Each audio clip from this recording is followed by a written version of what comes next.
নমস্কার। এগুলো যে বগেনভিলিয়া গাছ বা বাগান বিলাস, কেউ কেউ কাগজ ফুলের গাছও বলে থাকেন। যারা নিয়মিত ভিডিও দেখেন তারা দেখেছেন, বহুবার আমি দেখিয়েছি, সে আপডেট দেওয়ার সময়ও দেখায় বা ভিডিও করার সময় দেখায়। এই বগেনভিলিয়া গাছগুলো আমি ছোট থেকে নিয়ে এসেছিলাম কিনে, এগুলোর কাটিং থেকে চারা নার্সারির থেকে নিয়ে এসেছিলাম। কিছু আমার তৈরি করা চারা আছে। এই গাছগুলো মাটিতে বসিয়ে জলদি গ্রো করে নিলাম। প্রায় 1-1.5 বছরের মধ্যে এই গ্রোটা হয়েছে। এই যে দেখুন, দেখি বুঝতে পারবেন, এই যে রুটগুলো আমি বহুবার অন্যান্য গাছের ক্ষেত্রেও দেখিয়েছি, অশ্বত্থ গাছ বা আরও গাছে এইভাবে রুট গ্রো করে নিয়ে। এবার এটার ক্ষেত্রে দেখুন, এই রুটটা দেখুন একটু শুকনো শুকনো লাগছে। মানে এটা মোটামুটি প্রায়ই 20-25 দিন আগে, মানে মাসখানিকে ধরতে পারেন, 20-25 দিন আগে তুলে ছাওয়া জায়গায় রেখেছিলাম। মানে এর যে শেকড়টা ছিঁড়ে দেওয়া হলো সেটা শুট হওয়ার জন্য। ডাইরেক্ট এসেও রিপোর্টিং করা যায়, কিন্তু আমি ডাইরেক্ট করিনি। এবার ছোট পটে ছিল, আমি এবার বড় পটে নিয়ে যাব। বনসাই পটেই রাখবো, বনসাই সয়েল দিয়েই রাখবো। এগুলো বনসাই সয়েল আছে বা এমনি মাটিও অনেক অনেক গাছে আছে। যাই হোক, আমাদের গাছের pruning, root pruning, hard pruning ইত্যাদি কাজটা সব থেকে ভালো হয় মার্চ এপ্রিল। ফেব্রুয়ারির পর, ফেব্রুয়ারির শেষ দিকে করা যায়, যদি শীত থাকে করা ঠিক হবে না। তাহলে মার্চ এপ্রিলে আমি বেশিরভাগ হার্ড প্রুনিং করে দিই, এগুলোও করে দিয়েছিলাম। তারপরে সময় সময় প্রুনিং করে নেওয়া, ফুল না নেওয়া। যদি বনসাই করতে হয় তাহলে খুব বেশি ফুল নেওয়া চলবে না, ওই ডগা বেরোবে, কাটতে হবে, পজিশন করে কাটতে হবে। এগুলো যদিও আমি চেষ্টা করছি একটা শেপ দেওয়ার। এখন আমি রিপোর্টিং করব। কিভাবে করছি দেখুন। মানুষের ধৈর্য কম, খুব বেশি কথা বললে সে কথা শুনবেও না। দেখালাম আমি, এই শেকড়গুলো বেরিয়ে এসছে। এবার এটাকে আমি তুলে একটা বড় পটে নিয়ে যাব, কারণ এবার আমি একটু বড় পটে দেবো। সেটা হয়তো এটার ক্ষেত্রে একটু বেমানান হবে, কিন্তু আস্তে আস্তে এই গাছটাকে এবার গ্রো করতে হবে। আমি তো এখন একে বনসাই বলতে পারবেন না। আমরা যেমন বেশ ভালো করে বলি যে ট্রেনিংয়ে রয়েছে, আন্ডার ট্রেনিং।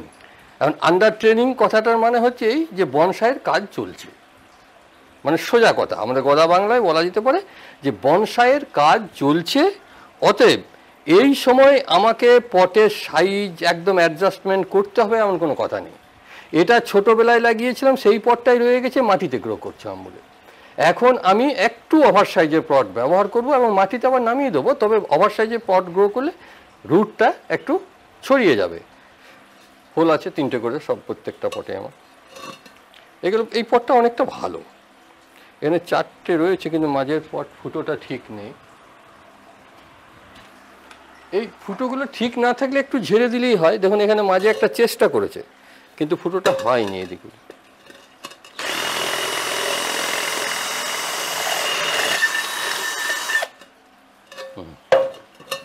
ফুটো যত বেশি থাকবে বনসাই গাছের ক্ষেত্রে তত ভালো। একটাতে ধরুন রুট ভেতরে গিয়ে জাম্প করে দিল, তখন আরও দুটো হোল ওয়াটার ড্রেনেজের জন্য থেকে যাবে। এই হচ্ছে বনসাই মিক্স রেডি করে রাখলাম। এবার আস্তে আস্তে আমি এটাকে দেখি, আমি উপর দিক থেকে ঠুকে দিয়ে, এইটাকে মনে হচ্ছে জাম আছে,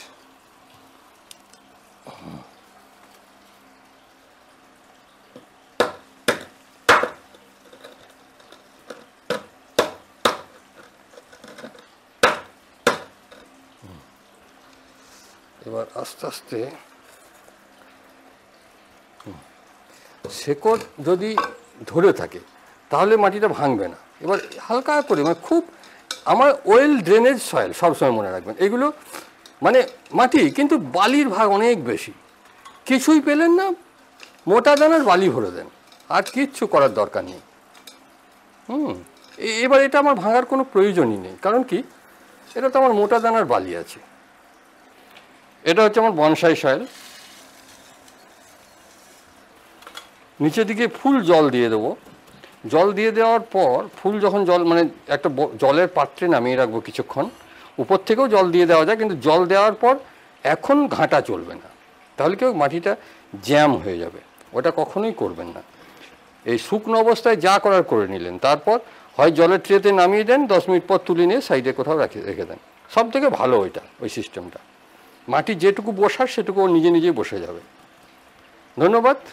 এবার কিছু পাতা আমি ছেটে দিতে পারি, কিন্তু যেহেতু আমি ওটাকে মানে আগের থেকে এনে আমি শ্যুট করে নিয়েছি, অতএব পাতা যদি নাও ছাটি কোনো অসুবিধা নেই। তবে যেগুলো মানে একটু বড় বড় লাগছে আগোছালো, সেগুলো অবশ্যই ছেটে দেবেন, কারণ পাতা কিছু ছেটে ছেটে দিলে তখন আরও বেশি ব্রাঞ্চ ছাড়ার চিন্তা ভাবনা করবে গাছ।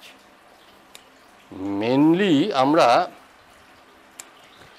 এই লিভ প্রুনিংটা এই কারণে করি যাতে ওর অভাববোধটা হয়, অভাববোধ তৈরি করা, এবং অভাববোধটা তৈরি করতে পারলেই আরও বেশি বেশি করে ব্রাঞ্চ ও ছাড়ার চেষ্টা করবে।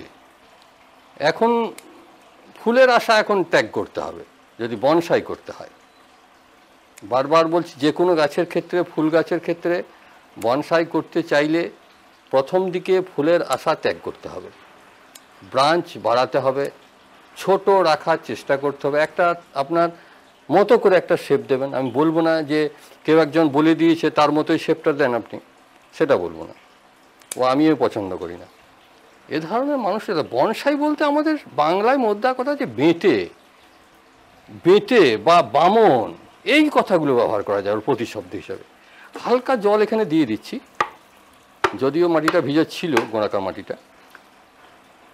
এবার নিচে গিয়ে আমি বললাম যে জলের ট্রেতে বসিয়ে দেবো, তার আগে আমি ওই গাছটাও কাজ করে নেবো, এটাকে সরিয়ে নিয়ে।